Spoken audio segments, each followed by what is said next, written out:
Chosen one, anchor your spirit to what I am about to say right now. That quiet you felt this morning, do not dismiss it. Heaven just recalibrated because of you, not because of someone else's prayer, not because of a prophet's intercession, because of what you did this morning, because of one specific act that you did not even recognize as significant. And the moment you did it, God looked at the original plan and said, cancel it. We are building something better. The enemy is working overtime right now for one reason, and one reason only. He watched what happened this morning, and he knows what heaven just authorized. It all shifts in the next 24 hours. The stagnation, the silence, the feeling that nothing is moving. But here is what you need to understand before we go any further. This is not shifting because your season finally arrived. It is shifting because of what you did. There is a difference, and that difference is everything. You did not find this message by accident. The algorithm did not bring you here. God did. This is a divine appointment that was written into the framework of this day before you ever opened your eyes this morning. You are not scrolling, you are being summoned.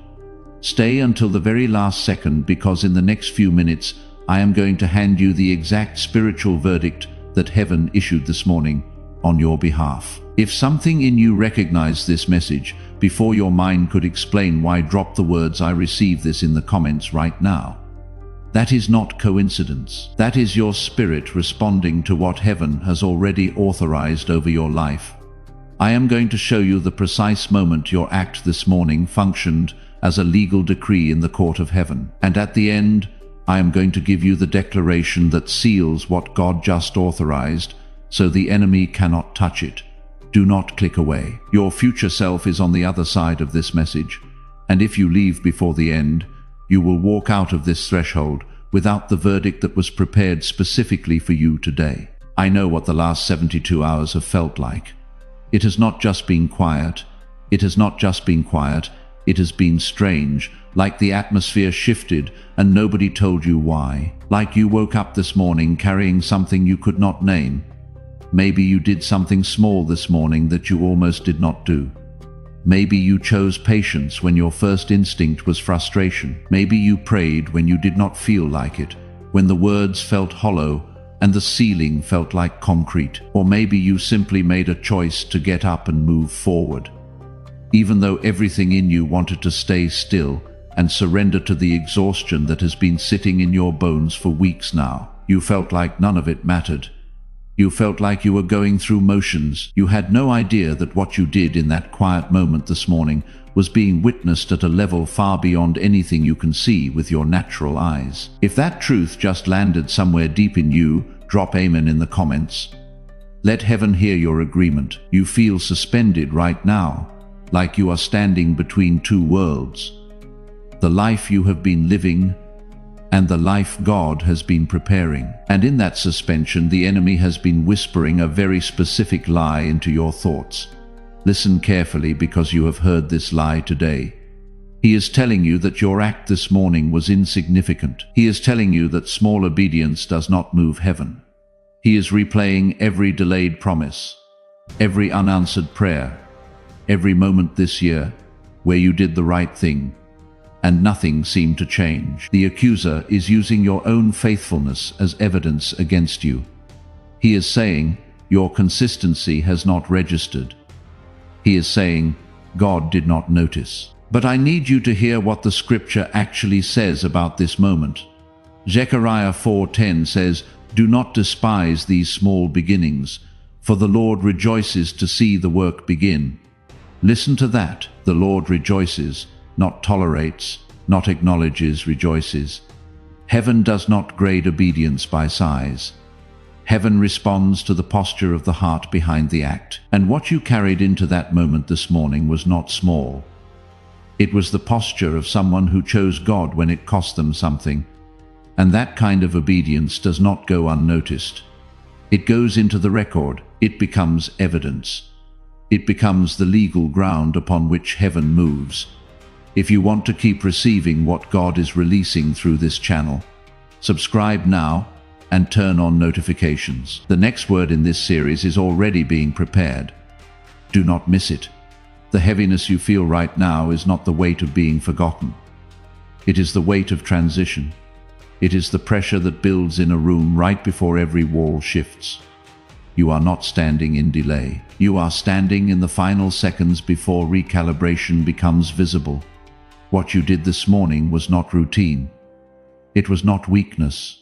It was not wasted. It was the act that moved heaven's hand. Now, let us go deeper into the heart of this celestial recalibration, because here is what most people never stop to consider, what eludes the casual observer. And even the earnest seeker, God does not cancel covenanters lightly. He does not reroute the cosmic currents of destiny without profound reason. When heaven itself recalibrates around a single human being, it signifies that this individual has performed an act, spoken a word, or achieved a state of being that registered like a seismic shift in the spiritual atmosphere. And what you did this morning, whether you fully grasp its magnitude or not, sent a frequency upward, a resonant vibration that compelled heaven to respond, not out of disruption or a desire to cause chaos, but out of pure, unadulterated recognition. It was an acknowledgement of a shift that had occurred within you. Think about what that means for a moment. You have been praying, waiting, pressing through the trials and tribulations, and somewhere deep within the chambers of your heart, you have been harboring a quiet, persistent doubt, wondering whether any of your earnest pleas, your silent tears, your persistent efforts are actually being heard in the vast expanse of the cosmos. And the answer that reverberated this morning was not a faint whisper, a still, small voice that easily fades into the background noise of life. No, it was a complete divine restructuring, a celestial decree. Heaven did not merely adjust the margins of your existing story like a minor edit. Heaven, in its infinite wisdom and power, cancelled the entire draft and began writing something entirely new, a narrative of unparalleled glory and purpose. Drop new chapter in the comments if you feel that in your spirit, if something in you knows that what God is writing now is not a revision of the old, it is entirely new. But here is where the revelation deepens. For most people hear that and immediately feel a wave of hope surge through their being. And indeed, hope is right. Hope is profoundly warranted. But if you allow yourself to stop at the ephemeral feeling, you will miss the profound instruction embedded within this sacred moment. God does not recalibrate your life simply to make you feel special, though you are undeniably cherished. He recalibrates because he is orchestrating a transition about to move you to a new spiritual landscape, a realm of purpose and destiny that the old blueprint, the previous iteration of your life, could never have accommodated. And this means that something you have been clinging to, something you may have affectionately or even desperately called your dream, your plan, your meticulously crafted timeline, had to be released, like a bird leaving the nest, before he could place the new assignment, the greater calling, into your open hands. Because the thing that God cancelled this morning was not just an external plan, a career trajectory, or a relationship. In many profound cases, it was a version of yourself, a version that had grown too comfortable in the waiting room of life, mistaking the preparation for the destination itself, a version that had started to confuse the antechamber of divine process with the grand ballroom of your ultimate purpose. You had begun to settle into the delay, into the season of dormancy, as though it were your permanent address, your unchangeable reality. And God, in his boundless mercy and perfect timing, looked at you this morning and whispered, "Not yet, but more importantly also, not here, never here, never here." You were never meant to reside permanently in the place of preparation. And what is coming next, what is poised to unfold, will likely surprise you, because it always does at this profound layer of divine revelation. Observe, there is a timeless pattern that runs through the lives of every single individual whom heaven has ever dramatically redirected. It shows up with breathtaking clarity in the story of Abraham, when God commanded him to leave everything he knew, every familiar comfort, every deeply ingrained security, without even providing him with a clear destination. It manifests in the poignant narrative of Ruth, who walked away from the known and the comfortable, a widow leaving her homeland in the direction of a harvest she could not yet see, driven by an unseen promise. It is powerfully evident in the dramatic transformation of Paul, who was stopped mid-stride on a road that made complete logical sense to him, a road he was absolutely certain he was divinely appointed to be on, and was rendered blind, until he could finally see with spiritual sight. The undeniable pattern is this: God never recalibrates the merely willing. He recalibrates the ready, and ready looks and feels vastly different from willing. Willing says, "I will go," but only if the conditions are exactly right, if the path is clear and the outcome is guaranteed. Ready, on the other hand, says, "I have already let go of the need for guaranteed conditions. I am committed to the journey, whatever it may hold." This morning, something within you, perhaps a subtle release, a quiet surrender, finally let go. Maybe you did not even feel it consciously, like the gentle unfolding of a petal. Maybe it happened in the liminal space of the quiet before you were fully awake, in that thin sacred space between sleep and waking, where your conscious defenses are lowered and your spirit speaks with a clarity and freedom that your analytical mind rarely allows during the waking hours. Something deep within you released its grip, and heaven noticed. The spiritual registers lit up, and the entire architecture of your next season, the very blueprint of your future, shifted in immediate, powerful response. There is someone who has not yet heard what you just heard. They are still willing, they want to move. They feel the pull, but the distinction between willing and ready has not reached them yet. That distinction could change everything for them. Through the link in the description, or the pinned comment, a coffee, a donation, or a seat at this table, your seed keeps this word moving into the hands of someone standing at the edge of their own recalibration before the moment passes.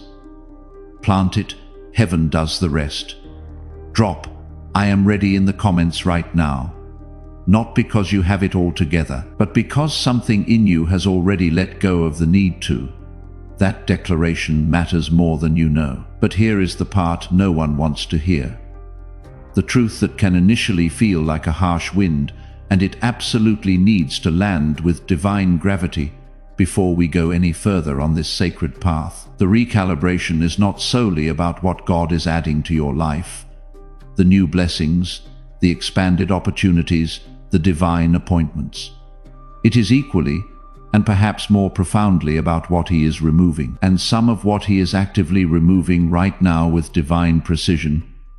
You are still desperately trying to hold on to, like a child clinging to a broken toy. Some of what He is canceling with heavenly decree you have been passionately praying to keep. There are relationships in your life that felt like destiny, like divinely ordained partnerships, but were in actuality subtle detours designed to teach you lessons before you reached your true destination. There are opportunities that gleamed like brightly shining open doors, but were in reality rigorous tests of your spiritual discernment and your ability to distinguish the divine from the deceptive. There are versions of success, glittering mirages you have been relentlessly chasing, that, if God had allowed you to reach them, would have ultimately taken you further from your actual divine calling, not closer to it. And this is the inherent tension, the profound paradox of divine recalibration.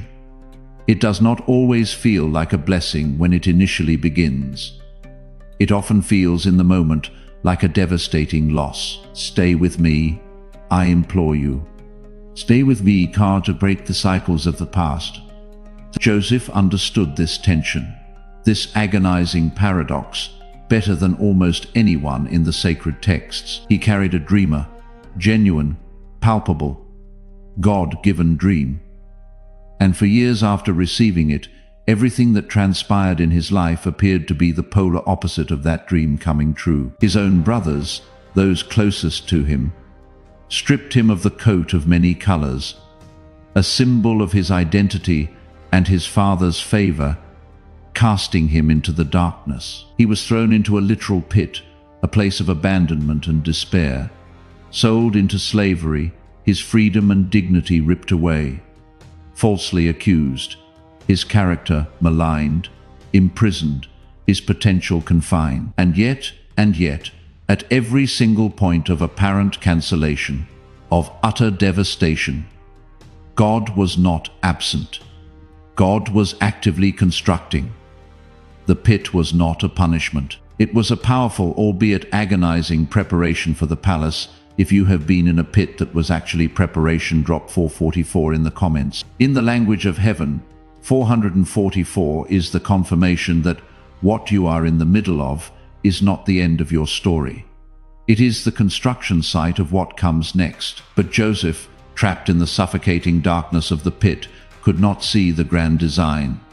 He had to keep trusting without any tangible evidence. He had to preserve the integrity of his spirit without the comfort of a timeline. He had to allow God to recalibrate his circumstances again and again, without allowing the relentless recalibration to curdle into bitterness and resentment. Joseph never held on to anything. Not his coat, not his freedom, not his reputation, not his timeline. Every time something was taken, he released it, not because he was passive, but because something in him understood that what God takes, God transforms. The seed you release today works the same way. It does not disappear. It does not sit idle. It moves ahead of you into the alignment being built, into the next chapter already being written. The link is in the description or pinned comment. Release it.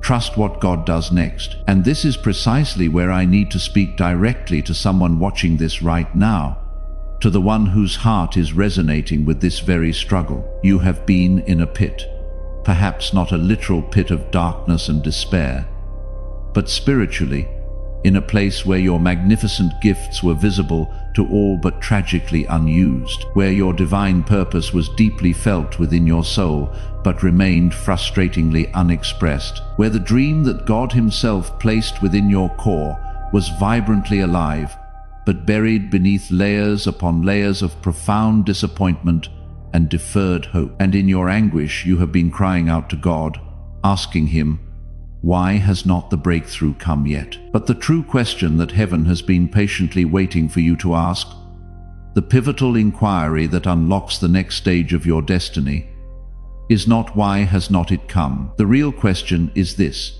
am I truly ready to receive it in the exact form that God has chosen, rather than the idealized form that I have stubbornly imagined? Because here is what most people miss entirely. The breakthrough you have been fervently asking for, the miraculous intervention you have envisioned, and the breakthrough that God has meticulously prepared for, you are often not the same thing in terms of their shape, their size, or their divine timing, and the vast, often painful gap between your limited expectation and His boundless perfect preparation is the exact space where people surrender, where they give up hope. You have been waiting for a grand, ornate door that looks a certain way when God has already opened a discreet yet powerful window. You have been praying for the restoration of what was for the return of a past season, when God has been patiently and powerfully building something entirely new, something you have never seen or even conceived of before. And once that profound understanding clicks into place, once you genuinely receive and embrace that truth at the deepest level of your being, everything begins to shift. The perspective changes, the struggle softens, but there is still another layer, another profound truth lying just beneath the surface. Because right underneath that liberating realization is a root that runs even deeper into the soil of your being. And if you do not see it, if you do not identify and address it, it will continue to operate subtly beneath the surface of every new season, every divine encounter that God brings you into, sabotaging your progress. It is the insidious root of self-protection, masquerading as spiritual discernment. It is the deeply ingrained habit of calling your fear wisdom. It is the practice of labeling your avoidance of risk as patience. It is the tendency to mistake your withdrawal from meaningful engagement for peace. If this is hitting somewhere you did not expect, hit the like button. That is enough for right now. We keep going. Many people who are genuinely called, genuinely anointed, genuinely chosen by God, have inadvertently built entire theologies around their own hesitation, their own innate resistance to stepping out. They have transformed their delay into a sacred doctrine. They have eloquently preached surrender to the will of God while silently, desperately, and meticulously controlling every variable they can possibly reach, clinging to the illusion of safety. And God, in His unwavering love and perfect understanding, has been waiting, not because He is slow to act, but because He will never force you into a freedom that you have not yet genuinely chosen. This morning, something within you, however fleetingly, stopped controlling even for a single sacred moment. And that moment, that sliver of surrendered release, was profoundly enough. Now here comes the confrontation. And I say this with the deepest love and conviction, because this is the very part that holds the power to shatter generational cycles and liberate you into your true inheritance. The greatest barrier standing between you and everything God has so meticulously recalibrated in your favor is not the enemy. The enemy is real. Spiritual warfare is undeniably real. Opposition is a tangible force, but none of that is your greatest obstacle right now.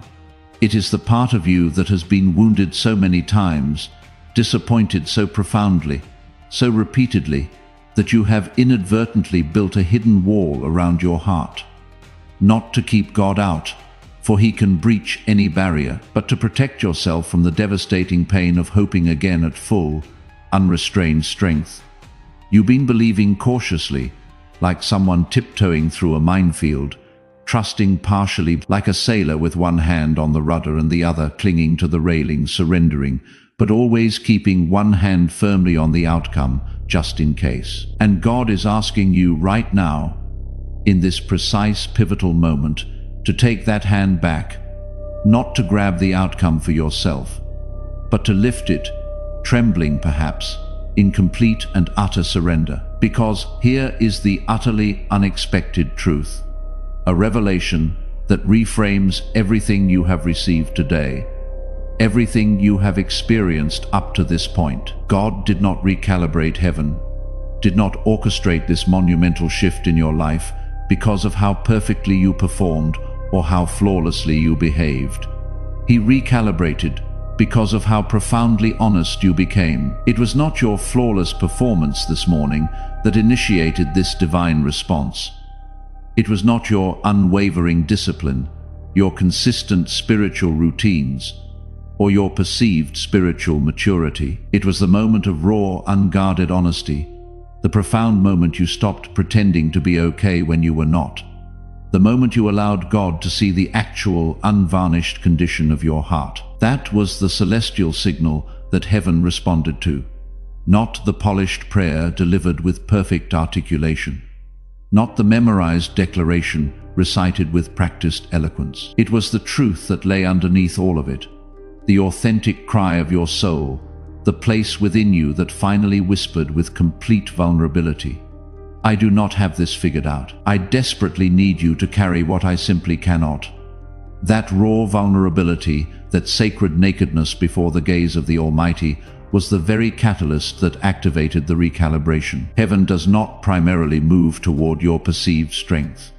Heaven moves with unparalleled power toward your surrender.